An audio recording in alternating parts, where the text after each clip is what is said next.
Divine Grace Igniter. ಪ್ರಭು ಕ್ರಿಸ್ತರಲ್ಲಿ ನನ್ನ ಒಲವಿನ ಸಹೋದರ ಸಹೋದರಿಯರೇ, ಇಂದು ನಾವು ಸಾಧಾರಣ ಕಾಲದ 13ನೆಯ ಭಾನುವಾರದಲ್ಲಿದ್ದೇವೆ. ಆತ್ಮೇರೆ ಸಂತ ಡಾನ್ ಬಾಸ್ಕೋರವರು ಬಡ ಮತ್ತು ಅನಾಥ ಬಾಲಕರನ್ನು ಪ್ರೀತಿಯಿಂದ ನೋಡಿಕೊಳ್ಳುತ್ತಿದ್ದರು. ಅವರಲ್ಲಿ ಒಬ್ಬ ಬಾಲಕ ಮೈಕಲ್ ರುವಾ. ಡಾನ್ ಬಾಸ್ಕೋ ಅವರು ಆತನಿಗೆ ಶಿಕ್ಷಣ, ಆಶ್ರಯ ಮತ್ತು ಉತ್ತಮ ಜೀವನದ ಮಾರ್ಗದರ್ಶನ ನೀಡಿದರು. ಅವನನ್ನು ತಮ್ಮ ಮಗನಂತೆ ಪ್ರೀತಿಸಿದರು. ವರ್ಷಗಳು ಕಳೆದವು. ಮೈಕಲ್ ರುವಾ ದೊಡ್ಡವನಾಗಿ ಡಾನ್ ಬಾಸ್ಕೋ ಅವರ ಅತ್ಯಂತ ನಂಬಿಕಸ್ಥ ಸಹೋದ್ಯೋಗಿಯಾದನು. ಡಾನ್ ಬಾಸ್ಕೋ ಅವರಿಗೆ ಕೆಲಸದ ಒತ್ತಡ, ಹಣಕಾಸಿನ ತೊಂದರೆ ಅಥವಾ ಆರೋಗ್ಯದ ಸಮಸ್ಯೆಗಳು ಬಂದಾಗ ಮೈಕಲ್ ರುವಾ ಸದಾ ಅವರ ಜೊತೆ ನಿಂತನು. ಅವರ ಕಾರ್ಯಗಳನ್ನು ನಿರ್ವಹಿಸಲು ಸಹಾಯ ಮಾಡಿದನು ಮತ್ತು ಸಾವಿರಾರು ಬಾಲಕರ ಸೇವೆಯಲ್ಲಿ ಅವರ ಕೈ ಬಲವಾದನು. 1888ರಲ್ಲಿ ಡಾನ್ ಬಾಸ್ಕೋ ನಿಧನರಾದಾಗ ಅವರ ಕಾರ್ಯ ನಿಲ್ಲಲಿಲ್ಲ.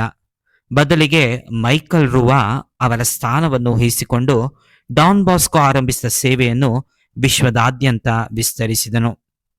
ಡಾನ್ ಬಾಸ್ಕೋ ಅವರು ಒಬ್ಬ ಬಡ ಬಾಲಕನ ಮೇಲೆ ಮಾಡಿದ ಪ್ರೀತಿ, ಕಾಳಜಿ ಮತ್ತು ಉಪಕಾರವು ನಂತರ ಅವನಿಗೆ ನಿಷ್ಠಾವಂತ ಸಹಾಯಕರ ರೂಪದಲ್ಲಿ ಮರಳಿ ಬಂದಿತು. ನಾವು ಮಾಡುವ ಒಳ್ಳೆಯ ಕಾರ್ಯ ಎಂದಿಗೂ ವ್ಯರ್ಥವಾಗುವುದಿಲ್ಲ. ದೇವರು ಅದನ್ನು ಸರಿಯಾದ ಸಮಯದಲ್ಲಿ, ಕೆಲವೊಮ್ಮೆ ನಾವು ನಿರೀಕ್ಷಿಸದ ರೀತಿಯಲ್ಲಿ ನಮಗೆ ಹಿಂತಿರುಗಿಸುತ್ತಾರೆ. ಗಲಾತ್ಯದವರಿಗೆ ಬರೆದ ಪತ್ರ ಅಧ್ಯಾಯ 6:9 ಹೇಳುವಂತೆ, ಒಳ್ಳೆಯದನ್ನು ಮಾಡುವುದರಲ್ಲಿ ಬೇಸರ ಪಡಬೇಡಿರಿ, ಏಕೆಂದರೆ ನಾವು ಧೈರ್ಯ ತಪ್ಪದಿದ್ದರೆ ತಕ್ಕ ಕಾಲದಲ್ಲಿ ಫಲವನ್ನು ಕೊಯ್ಯುತ್ತೇವೆ. ಆದ್ಮೇಲೆ ಇಂದಿನ ಮೊದಲನೇ ವಾಚನದಲ್ಲಿ ನಾವು ನೋಡುತ್ತೇವೆ, ಪ್ರವಾದಿ ಎಲೀಷನನ್ನು ಮಕ್ಕಳಿಲ್ಲದ ಒಬ್ಬ ಸ್ತ್ರೀಯು ಆತ್ಮೀಯವಾಗಿ ಸ್ವಾಗತಿಸಿದಳು. ಆಕೆ ಎಲೀಷನ ಪವಿತ್ರತೆಯನ್ನು ಗುರುತಿಸಿದಳು. ತನ್ನ ಕುಟುಂಬದೊಂದಿಗೆ ಊಟ ಮಾಡಲು ಆಹ್ವಾನಿಸುವ ಮೂಲಕ ಗೌರವ ಮತ್ತು ಆತಿಥ್ಯವನ್ನು ತೋರಿಸಿದಳು. ಎಲೀಷನು ಊರಿಗೆ ಬಂದಾಗಲೆಲ್ಲ ತಂಗಲು ತನ್ನ ಮನೆಯ ಮೇಲ್ಮಹಡಿಯ ಒಂದು ಕೊಠಡಿಯನ್ನು ಸಿದ್ಧಪಡಿಸಿದಳು. ಆಕೆ ಆಹಾರ ಮತ್ತು ಆಶ್ರಯವನ್ನು ಒದಗಿಸಿದ ಉದಾರತೆಯ ಫಲವಾಗಿ ಎಲೀಷನು ಆಕೆಯ ಮನೆಗೆ ಆಶೀರ್ವಾದವನ್ನು ತಂದನು. ಪ್ರತಿಯಾಗಿ ಎಲೀಷನು, ಮುಂದಿನ ವರ್ಷ ಈ ಸಮಯದಲ್ಲಿ ನೀನು ಒಬ್ಬ ಮಗುವನ್ನು ಮಡಿಲಲ್ಲಿ ಹೊತ್ತಿರುವೆ ಎಂದು ವಾಗ್ದಾನ ಮಾಡಿದನು. ಆಕೆಯ ಉದಾರತೆಗೆ ಪ್ರತಿಫಲವಾಗಿ ದೇವರು ಮಗುವಿನ ವರವನ್ನ ನೀಡಿದರು. ಆಕೆಯು ಎಲ್ಲಾ ರೀತಿಯಲ್ಲಿಯೂ ಎಲ್ಲಾ ಸಮಯದಲ್ಲಿಯೂ ಎಲ್ಲರಿಗೂ ಒಳ್ಳೆಯದನ್ನು ಮಾಡಿದಳು. ಅದರ ಪ್ರತಿಫಲ ಇದಾಗಿದೆ. ಆದ್ಮೇಲೆ ಅದೇ ರೀತಿ ಇಂದಿನ ಸಂದೇಶದಲ್ಲಿ ಯೇಸು ಶಿಷ್ಯತ್ವಕ್ಕೆ ಬೇಕಾದ ಬದ್ಧತೆಯ ಬೆಲೆ ಮತ್ತು ಅದರ ಪ್ರತಿಫಲದ ಬಗ್ಗೆ ಮಾತನಾಡುತ್ತಾರೆ. ಕ್ರೈಸ್ತ ಧರ್ಮವೆಂದರೆ ಕೆಲವು ಸಿದ್ಧಾಂತಗಳು ಮತ್ತು ಧಾರ್ಮಿಕ ನಿಯಮಗಳು ಅನುಸರಿಸುವುದು ಅಷ್ಟೇ ಅಲ್ಲ, ಬದಲಾಗಿ ಎಲ್ಲಕ್ಕಿಂತ ಮೇಲಾಗಿ ಅದು ಕ್ರಿಸ್ತನನ್ನು ಅನುಸರಿಸುವುದಾಗಿದೆ. ನಾವು ನಮ್ಮ ಸ್ವಂತ ಆಸೆ ಆಕಾಂಕ್ಷೆಗಳ ಪ್ರಕಾರ ಅಲ್ಲ, ಕ್ರಿಸ್ತನ ನಿಯಮಗಳು ಮತ್ತು ಷರತ್ತುಗಳ ಪ್ರಕಾರ ಬದುಕಬೇಕು. ಆಗ ಮಾತ್ರ ನಾವು ಪ್ರಭುವಿನ ಯೋಗ್ಯ ಅನುಯಾಯಿಗಳಾಗಿರಬಹುದು ಮತ್ತು ಅವರು ನಮಗೆ ಭರವಸೆಯನ್ನು ನೀಡುತ್ತಾರೆ. ಮೊಟ್ಟಮೊದಲನೇದಾಗಿ ಎಲ್ಲಕ್ಕಿಂತ ಹೆಚ್ಚಾಗಿ ದೇವರನ್ನ ಪ್ರೀತಿಸಬೇಕು. ದೇವರು ನಮ್ಮ ಜೀವನದಲ್ಲಿ ಮೊದಲ ಸ್ಥಾನದಲ್ಲಿರಬೇಕು. ಯಾರಾದರೂ ವ್ಯಕ್ತಿಗಳಾಗಲಿ ಅಥವಾ ವಸ್ತುಗಳಾಗಲಿ ದೇವರ ಸ್ಥಾನವನ್ನು ಪಡೆದುಕೊಳ್ಳಬಾರದು. ದೇವರೊಂದಿಗಿನ ಸಂಬಂಧವು ಇತರ ಎಲ್ಲಾ ಮಾನವ ಸಂಬಂಧಗಳಿಗಿಂತ ಶ್ರೇಷ್ಠವಾಗಿದೆ. ಕುಟುಂಬದ ಸಂಬಂಧಗಳು ರಕ್ತದಿಂದ ಹುಟ್ಟಿದರೆ ದೈವಿಕ ಸಂಬಂಧ ಆತ್ಮದಿಂದ ಹುಟ್ಟುತ್ತದೆ. ಮಾನವ ಸಂಬಂಧಗಳು ಭೂಮಿಯ ಜೀವನಕ್ಕೆ ಮಾತ್ರ ಸೀಮಿತವಾಗಿದ್ದರೆ ದೈವಿಕ ಸಂಬಂಧ ಮರಣದಾಚೆಯೂ ಸ್ವರ್ಗದವರೆಗೆ ಉಳಿಯುತ್ತವೆ.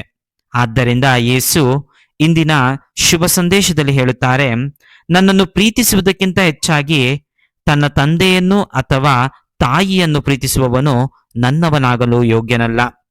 ನನ್ನನ್ನು ಪ್ರೀತಿಸುವುದಕ್ಕಿಂತ ಹೆಚ್ಚಾಗಿ ತನ್ನ ಮಗನನ್ನು ಅಥವಾ ಮಗಳನ್ನು ಪ್ರೀತಿಸುವವನು ನನ್ನವನಾಗಲು ಯೋಗ್ಯನಲ್ಲ ಎನ್ನುತ್ತಾರೆ. ಎರಡನೆಯದಾಗಿ ಆದ್ಮೇಲೆ ತನ್ನ ಶಿಲುಬೆಯನ್ನು ಹೊತ್ತುಕೊಳ್ಳಬೇಕು ಎನ್ನುತ್ತಾರೆ. ಇಂದಿನ ಶುಭ ಸಂದೇಶದಲ್ಲಿ ಯೇಸು ಹೇಳುವ ಎರಡನೆಯ ವಿಷಯವೇನೆಂದರೆ ನನ್ನ ಶಿಲುಬೆಯನ್ನು ಹೊರುವುದು. ನಾವು ಹೊರುವುದಕ್ಕೆ ಸಾಧ್ಯವಾಗದ ಶಿಲುಬೆಯನ್ನು ದೇವರು ಎಂದಿಗೂ ಕೊಡುವುದಿಲ್ಲ. ಅವರು ಶಿಲುಬೆಯನ್ನು ಮಾತ್ರ ನೀಡುವುದಿಲ್ಲ, ಅದನ್ನು ಹೊರುವ ಶಕ್ತಿಯನ್ನು ಸಹ ನೀಡುತ್ತಾರೆ. ಕ್ರಿಸ್ತನನ್ನು ಅನುಸರಿಸುವುದೆಂದರೆ ಶಿಲುಬೆಯ ಮಾರ್ಗದಲ್ಲಿ ನಡೆಯುವುದು. ಕ್ರಿಸ್ತ ಮತ್ತು ಶಿಲುಬೆ ಬೇರ್ಪಡಿಸಲಾಗುವುದಿಲ್ಲ. ಶಿಲುಬೆ ಇಲ್ಲದ ಕ್ರಿಸ್ತ ಅರ್ಥಹೀನ, ಕ್ರಿಸ್ತನಿಲ್ಲದೆ ಶಿಲುಬೆ ಕೂಡ ಅರ್ಥಹೀನ. ಶಿಲುಬೆ ಎಂಬುದು ಕ್ರಿಸ್ತನ ಅನುಯಾಯಿಯಾಗಿರುವುದರ ಅವಿಭಾಜ್ಯ ಅಂಗವಾಗಿದೆ. ಮೂರನೆಯದಾಗಿ ಆದ್ಮೇಲೆ ಕ್ರಿಸ್ತನ ನಿಮಿತ್ತ ಜೀವವನ್ನು ಕಳೆದುಕೊಳ್ಳುವುದು.